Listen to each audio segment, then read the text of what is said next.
और बुलेटिन की शुरुआत करेंगे बोकारो से बड़ी खबर के साथ। कोयला लेकर जा रही मालगाड़ी डिरेल हो गई है। डिरेल होने से दो हिस्सों में मालगाड़ी बट गई।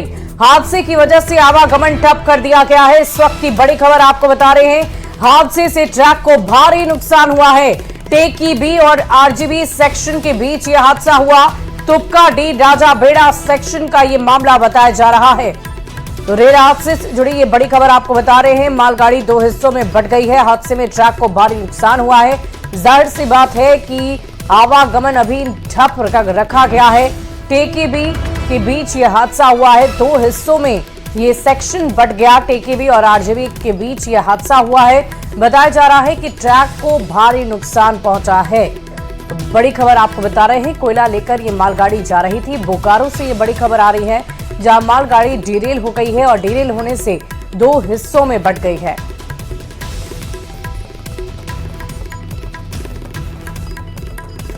माफ कीजिएगा, कोयला नहीं बल्कि क्वायल लेकर ये मालगाड़ी जा रही थी और डिरेल हो गई। डिरेल होने से दो हिस्सों में ये मालगाड़ी बट गई है। हादसे की वजह से आवागमन ठप हो गया है। हादसे से ट्रक को भारी नुकसान हुआ है। टेकेबी और आरजीबी सेक्शन के बीच यह हादसा हुआ। तुपका डी राजा बेड़ा सेक्शन का यह मामला बताया जा रहा है। इस मालगाड़ी में कॉयल लदा हुआ था और ये कॉयल लेकर मालगाड़ी जा रही थी, जो अचानक ही डिरेल हो गई, दो हिस्सों में बट गई। हादसे की वजह आवाजाही ठप हो गई है। और इस पूरी खबर के अधिक जानकारी के साथ न्यूज 18 संवाददाता शंकर आनंद हमारे साथ फोन लाइन पर हैं। शंकर, यह हादसा कैसे हुआ? क्या कोई तकनीकी खराबी ट्रैक में थी या इंजन में थी? किस वजह से मालगाड़ी दो हिस्सों में बट गई? देखिए, घटना जो है ये बोकारो की है। बोकारो के जो चंद्रपुरा और राजा बेड़ा सेक्शन के बीच में जो है ये घटना हुई है। जो मालगाड़ी है बोकारो स्टील प्लांट से बहादुरगढ़ डाउन जो गुड्स ट्रेन है वो जा रही थी। इसी दौरान जो है राजा बेड़ा और तुपकाडी के बीच जो किलोमीटर संख्या 412/30 के पास थोड़ी सी आगे बढ़ी और पूरी जो दोनों जो गुड्स ट्रेन है वो अलग हो गई, जिसके कारण दो जो गुड्स ट्रेन की जो बॉगी है वो पूरी तरह से जो मेन लाइन है उस पे दोनों ही अप डाउन को पूरी तरह से। मृत्युंजय, इस बात की जानकारी दें कि क्या अभी ये जो हादसा हुआ उसके बाद से अन्य ट्रेनों पर भी इसका प्रभाव पड़ेगा? अन्य ट्रेनों के परिचालन को भी रोका जाएगा? तो बता दो कि चंद्रपुरा से बोकारो होकर जो है सभी ट्रेन, चाहे वो दिल्ली से हो, चाहे वो पटना से हो या अन्य जगह से ट्रेन जो है वो रांची के लिए और जब टाटा के लिए जाती है।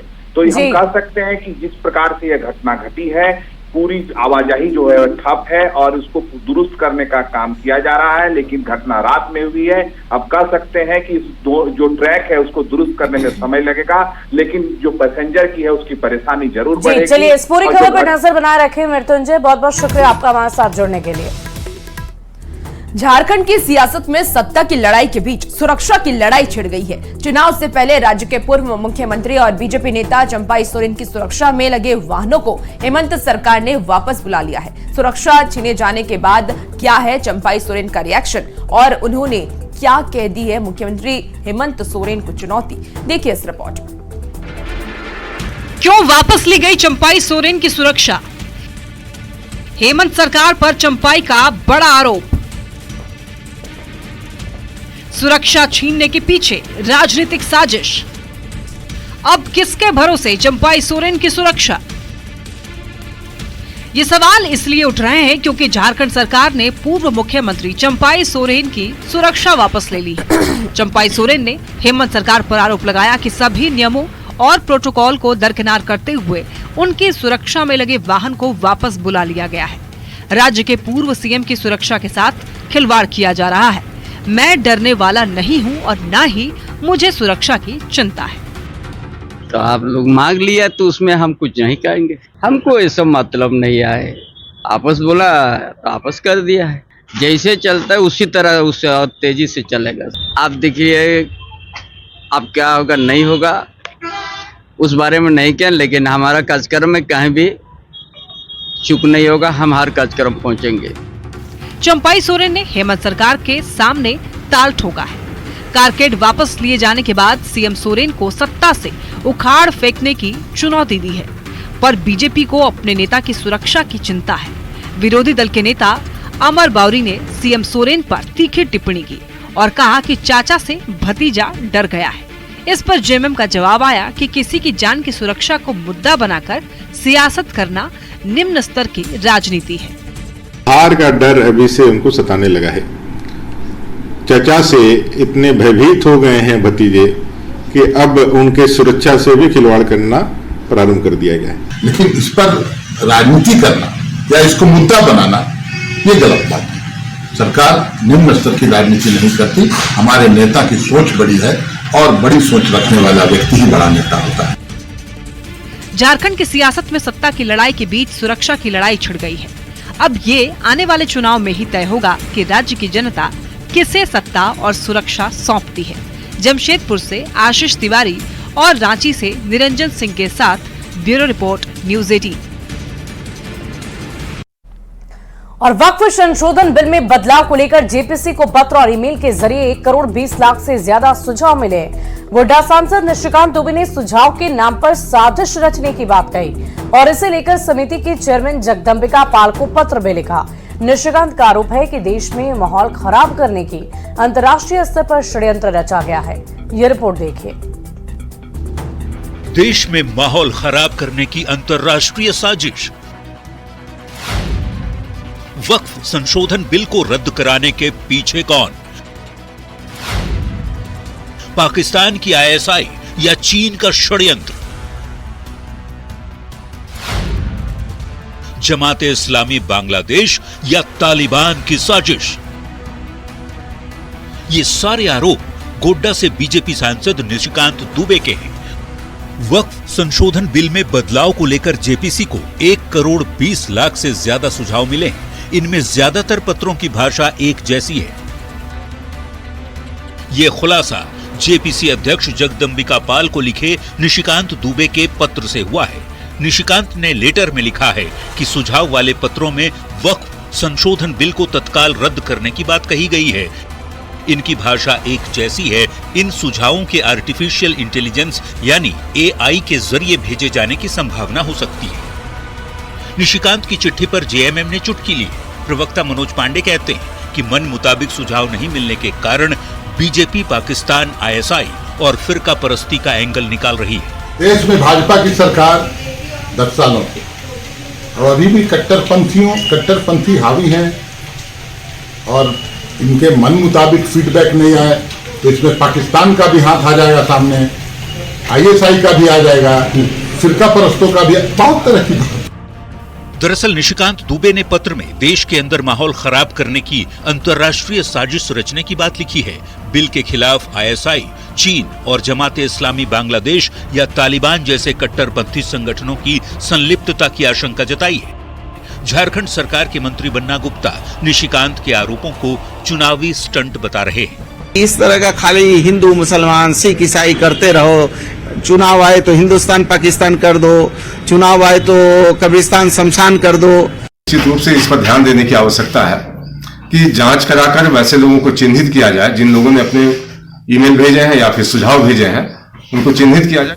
निशिकांत दुबे ने जेपीसी से जांच करने की मांग की है। निशिकांत खुद भी जेपीसी के सदस्य हैं। अब देखना ये होगा कि संयुक्त संसदीय समिति में निशिकांत दुबे के आरोपों को कितनी गंभीरता से लिया जाता है। रांची संवाददाता संजय सिन्हा और निरंजन के साथ ब्यूरो रिपोर्ट न्यूज 18। झारखंड में सभी को विधानसभा चुनाव की तारीखों का ऐलान का बस इंतजार है और इसी बीच मुख्यमंत्री हेमंत सोरेन ने प्रधानमंत्री नरेंद्र मोदी को एक चिट्ठी भी लिखी है। पत्र में सीएम हेमंत सोरेन ने 1,36,000 करोड़ के बकाया राशि के साथ सियासत का सुर भी छेड़ दिया है, जिस पर राजनीति गर्म हो गई है। बता दें आपको कि सीएम ने बीजेपी के सहयोगियों और एनडीए नेताओं को लेकर के क्या कहा है, देखिए इस रिपोर्ट। मंत्री जी, हमें बस हमारा हक दे दीजिए, यही मांग है। झारखंडियों का हक मांगो तो जेल में डाल देते हैं, पर अपने हक के लिए हर कुर्बानी मंजूर है। ये बातें झारखंड के मुख्यमंत्री हेमंत सोरेन ने प्रधानमंत्री नरेंद्र मोदी को लिखे पत्र में कही है। सीएम सोरेन की चिट्ठी में केंद्र से बकाया 1,36,000 करोड़ रुपए के भुगतान की भी बात लिखी गई है। सीएम हेमंत ने बीजेपी के सहयोगियों पर भी निशाना साधा। पत्र में लिखा है, हम बीजेपी के सहयोगी राज्यों की तरह स्पेशल स्टेटस नहीं मांग रहे, न ही हम कुछ राज्यों की तरह केंद्रीय बजट का बड़ा हिस्सा मांग रहे हैं। हमारी मांग सिर्फ न्याय की है, विशेषाधिकार की नहीं। हम अपने बकाये के 1,36,000 करोड़ से झारखंड को विकास के नए पथ पर ले जाएंगे। हमारे हक पर, हमारे पैसों पर केंद्र सरकार जल्द फैसला ले। केंद्र सरकार झारखंड के विकास में बाधा न बने, बल्कि सहयोगी बने। मुख्यमंत्री के पत्र पर बीजेपी ने पलटवार किया और कहा कि जिस बकाये की मांग मुख्यमंत्री हेमंत सोरेन कर रहे हैं, उस पर सुप्रीम कोर्ट का फैसला आ चुका है। सुप्रीम फैसला आ चुका है, पर इस पर वो राजनीति कर रहे हैं। और अगर राजनीति कर रहे हैं तो मुख्यमंत्री जी, हम भी आपसे जानना चाहेंगे, जब आपके पिता माननीय गुरु जी जब कोयला मंत्री थे तो उन्होंने इस कोयला रॉयल्टी की ड्यूज को लाने के लिए क्या कदम उठाया था? उनको तो स्कैम के कारण इस्तीफा देना पड़ा था। मुख्यमंत्री हेमंत सोरेन का कहना है कि झारखंड के लोगों ने अपने राज्य के लिए लंबा संघर्ष किया है। अब हम चाहते हैं कि हमारे संसाधनों एवं अधिकारों का उचित उपयोग हो। हम अपने अधिकारों के लिए लड़ेंगे, चाहे इसके लिए कितनी भी कठिनाइयों का सामना करना पड़े। हम एकजुट होकर अपने अधिकारों के लिए आवाज उठाएंगे, लड़ेंगे और अपना हक अपने पुरखों की तरह लेकर रहेंगे। पीएम मोदी को लिखी गई चिट्ठी में सीएम हेमंत ने सियासत का सुर भी छेड़ा है, एनडीए नेताओं को भी घेरा है। अब देखना होगा कि केंद्र की ओर से इस पत्र का क्या जवाब आता है। रांची संवाददाता अविनाश कुमार और संजय सिन्हा के साथ ब्यूरो रिपोर्ट, न्यूज 18। और बेतिया से आपको बड़ी खबर बताएं, जहां नगर निगम की मेयर गरिमा देवी सिकरिया का पार्षदों ने विरोध किया। पार्षदों ने जमकर नारेबाजी कर दी है। साथ ही मेयर पर पार्षदों ने परेशान करने का आरोप लगाया। पूरा मामला वार्ड 14 का है। जानकारी के अनुसार मेयर साहिबा जांच के लिए पहुंची और तभी बातों ही बातों में बहस शुरू हो गई। विवाद शुरू हो गया, हंगामे का रूप ले लिया। सूचना के बाद पहुंची पुलिस ने मामले को शांत कराया। मेयर की गाड़ी को भीड़ से बचाते हुए सुरक्षित स्थान तक रवाना किया। मेयर ने एसपी से मिलकर मामले में कार्रवाई की मांग की है। लगभग 3 बजे कचहरी गए हुए थे कुछ काम के लेकर, तो वहाँ मालूम चला है कि मेरे वार्ड में माननीय मेयर जी आई हुई है और वहाँ की पार्षद, स्थानीय पार्षद सुनैना देवी जी मेरी माता श्री है, उन्हीं से अनाप शनाप बोल रही थी। तो वहाँ के स्थानीय लोग वो विरोध किया है, तो रेत तो कर दिए मेरी माता जी को और धक्का मुक्की दे दिया लोग। असिस्टेंट इंजीनियर से हम लोग बातचीत कर ही रहे थे कि कैसे एक योजना को दूसरी योजना में कैसे जोड़ा गया है, किस तरीके से ये योजना का काम अगर यहाँ तक है तो ये काम, उस पर बात हो रही थी। इसमें वहाँ के वार्ड पार्षद जो हैं, वार्ड पार्षद के पुत्र आ गए। हरिओम गुप्ता है, शायद तक व्हाइट टी शर्ट पहन रखे थे, या कृष्णा गुप्ता, दोनों में से होंगे। पहले से एक व्यक्ति वहाँ खड़ा था, कोई जवाब दे रहा था, तो मैंने बोला आप क्यों जवाब दे रहे हैं? तो वो बोले कि हम यहाँ कुछ जानते नहीं है, लेकिन काम हो रहा है, हम बता रहे हैं। तो हमने इसी पे उनके पुत्र आ गए, पुत्र के द्वारा बहुत विवादित किया गया उस चीज। गन्ना विभाग के मंत्री कृष्ण नंदन पासवान ने ये दावा किया है कि गन्ना पेराई का लक्ष्य विभाग जल्द प्राप्त करेगा। उन्होंने जानकारी दी कि साल 2023-24 में चीनी का उत्पादन 6,87,000 मैट्रिक टन हो गया है। उन्होंने ये भी कहा कि अभी राज्य में 10 चीनी मिल है और 11वां चीनी मिल जल्द शुरू होगा। उन्होंने ये भी कहा कि रीगा चीनी मिल के दोबारा शुरू होने की संभावना बन रही है। बिहार में गन्ना की उत्पादन में कैसे बढ़ोतरी हो, किसानों की सुविधा कैसे मिले और किसान कैसे प्रोत्साहित हो, इसके लिए हमारे विभाग के तमाम पदाधिकारी और कर्मचारी लगे हुए। हमें उपलब्धि भी मिली है और देखने में लग रहा है ये किसान भी काफी विभाग के कार्यवाही से संतुष्ट भी नजर आ रहे हैं। और खबर राजधानी पटना के पाटलिपुत्र स्पोर्ट्स कॉम्प्लेक्स को लेकर, जो बिहार में पहले स्पोर्ट क्लाइंबिंग के प्रशिक्षण की शुरुआत करेगा। इस खेल के जरिए बिहार के बच्चों को ट्रेनिंग देकर ओलंपिक खेल में शामिल होने के लिए प्रोत्साहित किया जाएगा। इस दौरान बिहार के खेल मंत्री सुरेंद्र मेहता ने कहा कि राज्य में खेल को आगे लाने में ग्रामीण स्तर पर खेल मैदान बनाया जाएगा। किसी भी खेल को आगे लाने में सरकार पूरी तरह से तत्पर है। अच्छा चीज है, देखने में काफी अच्छा लगा कि ये स्पोर्ट्स क्लाइंबिंग ट्रेनिंग कोर्स के द्वारा ये पहली बार यहाँ लगाया गया है और आने वाले दिनों में ये ट्रेनिंग हर नौजवान को, हर बच्चे और बच्चियों को इस ट्रेनिंग के तहत अब सरकार देख रहे हैं, सरकार के द्वारा तो अब फोर्स में भी इसका इस्तेमाल होता है, तो ये देश के हित में है, राष्ट्र के हित में है। और अब खबर छपरा से है, जहां भगवान बाजार इलाके में 3.5 साल की बच्ची के साथ रेप का मामला सामने आया है। काशी बाजार स्थित जेडी पब्लिक स्कूल के एक कर्मचारी पर रेप का आरोप लगा है। घटना 10 दिन पहले की बताई जा रही है, जब बच्ची अचानक स्कूल से आने के बाद परेशान रहने लगी और उसकी हालत बिगड़ने लगी। तब डॉक्टर से जांच के बाद रेप की पुष्टि हुई। जानकारी देने के बाद भी अब तक पुलिस ने कोई कार्रवाई नहीं की। तब परिजनों ने नगर थाने के सामने हंगामा किया और इसके बाद पुलिस ने आरोपी की पहचान कर छापेमारी शुरू की। फरार आरोपी के खिलाफ पॉक्सो एक्ट में मामला दर्ज कर लिया गया है। हंगामा कर रहे लोगों पर लाठीचार्ज भी किया गया है, लेकिन पुलिस ने इसकी पुष्टि नहीं की है। उन्होंने बताया कि 10 दिन पहले स्कूल गई थी, वो लंगड़ा के चलती थी, उसको शक हुआ तो उसने प्राइवेटली इलाज कराया, तो फिर और शक पुख्ता हुआ, स्कूल गई, स्कूल के प्रिंसिपल ने कोई फोटो दिखाया, तो जो बच्ची थी वो उसने एक फोटो की पहचान की, तो जिस फोटो की पहचान की उसको रेड करने के लिए टीम भेज दिया गया है। कहाँ का मामला है? कहाँ का मामला है? स्कूल जेडी पब्लिक स्कूल है, काशी बाजार, भगवान बाजार थाना क्षेत्र में। और मुंगेर के तारापुर थाना क्षेत्र में 12 साल के नाबालिग के साथ दुष्कर्म का मामला सामने आया। किशोरी की हालत नाजुक देखते हुए उसे प्राथमिक इलाज के लिए बेहतर अस्पताल में भेजा गया है। एसपी ने बताया कि परिजनों ने गांव के ही एक व्यक्ति पर दुष्कर्म का आरोप लगाया। फिलहाल पुलिस ने परिजनों को शिकायत कर केस दर्ज कर लिया है, आगे की तहकीकात में जुटी है। अभी एक सूचना तारापुर थाना अंतर्गत प्राप्त हुई है कि एक नाबालिग बच्ची है जिसके साथ जो है रेप का मामला सामने आया है। उसमें थाना प्रभारी को निर्देश दिया गया है कि त्वरित कार्रवाई करते हुए जो अपराधी है उसकी गिरफ्तारी करेंगे और जो पीड़ित है उसका सभी एसओपी का पालन करते हुए उसमें जो है मेडिकल और एक बयान कराएंगे उसमें।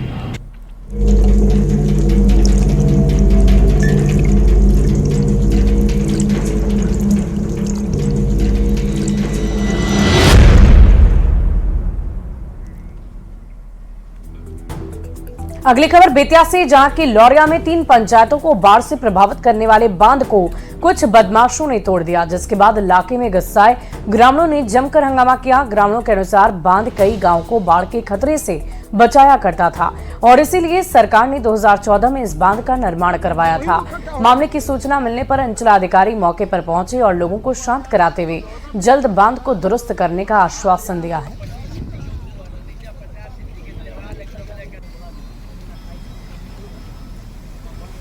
यह बांध जो बना था यह 2014 में बना था। इसके ग्रामीण सहयोग से हम लोग इसको बनाए थे। उसके बाद पंचायत के से भी इसका सहयोग मिला और एक हरियाली योजना आई थी, उससे वह बांध बना था। और बांध बना था उसको जानबूझकर रात तोड़ दिया गया है, जिससे लगभग 18-19 गांव पूर्ण रूप से प्रभावित है। हाँ, और फसल की क्षति लगभग 1000 एकड़ से ज़्यादा फसल की क्षति है। इससे गनौली डमरा में गांव है सिरकैया, वहाँ पे एक लोकल इनिशिएटिव से कोई बांध पूर्व से निर्मित था, ब्रिक वर्क हुआ था, उसमें हरा नदी का पानी आ रहा था। सुनने में आ रहा है कि कुछ क्षतिग्रस्त हो गया है। संबंधित विभाग को सूचना दी गई है, वरीय पदाधिकारियों को सूचना दी गई है, त्वरित कार्रवाई की जाए। और अब खबर आरा से, जहां के जवनिया गांव में 2 तल्ला मकान गंगा में ढह गया। मकान गंगा में ढहने का वीडियो भी सोशल मीडिया पर तेजी से वायरल हो रहा है, जिसके बाद घर में रहने वाले लोग काफी परेशान हैं। अब इन लोगों के पास ना तो घर बचा और ना ही जमीन। पीड़ित महिला के 2 बेटे और 2 बेटियां हैं और महिला दिव्यांग है। इन लोगों का रो रो कर बुरा हाल है।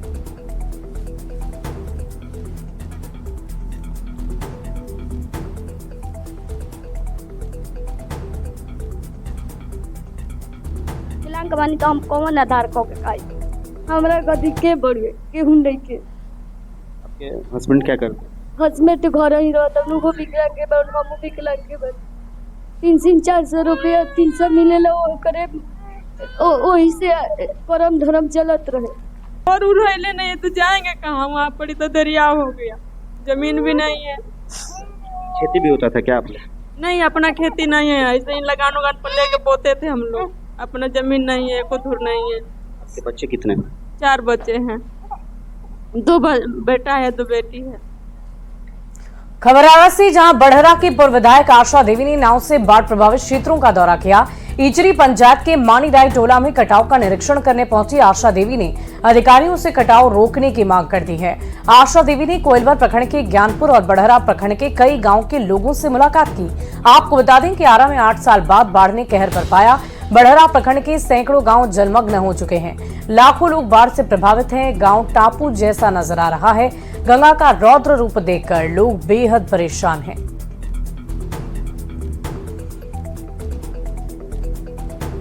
और ये जो कटाव का जो बोरा बालू वाला स्थिति है, इनको लोग के जून में करना चाहिए। बार बार कहा जा रहा है कि मई जून कीजिए, तो मई जून में हो ये नहीं रहा है। आज जब आपदा आता है, बाढ़ आती है, ग्रस्त लोग होता है, 4 घर चल जाता है, घर में कटाव में सारा बर्बाद हो जाता है, तो आते हैं लोग खड़ा होकर के उसको बोरा दिलवाते हैं, बालू दिलवाते हैं। खबर भागलपुर से, जहां गंगा का जलस्तर तो कम हो रहा है, लेकिन निचले इलाकों में अभी भी स्थिति काफी भयावह बनी हुई है। बाढ़ प्रभावित क्षेत्रों में लोगों को खाने पीने को लेकर के काफी परेशानी हो रही है। कई जगहों पर सरकारी मदद नहीं पहुंच पा रही है। सरकार जो मदद पहुंचाना चाह रही है बाढ़ पीड़ितों तक, वो मदद नहीं पहुंच पा रही है। और ऐसे में समाज सेवी ऐसे इलाकों में जा रहे हैं और पीड़ित परिवारों को राशन, कपड़े के साथ जरूरी सामान उपलब्ध करा रहे हैं। मोबाइल